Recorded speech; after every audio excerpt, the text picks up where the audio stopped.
I am P.Janasagar. My name is M.Koushik. My name is D.Sushas. We are studying 8th class, in Sri Sharda Vidyalayam, Located at Visakhapatnam. Andhra Pradesh. we done a project for ATL marathon. Our project name is Rain Detector. Materials required: cardboard, LED, battery clip, switch, two blades, ice cream sticks, transistors. Problem statement: 70% of people depending on the agriculture. They are suffering from the rainfall detection. So we done this problem to avoid those problems. Now I will show our project. When we on the switch, the LED will glow and buzzer will make sound.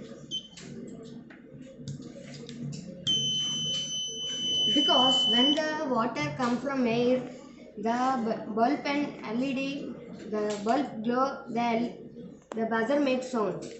So we can detect the rain when it is coming.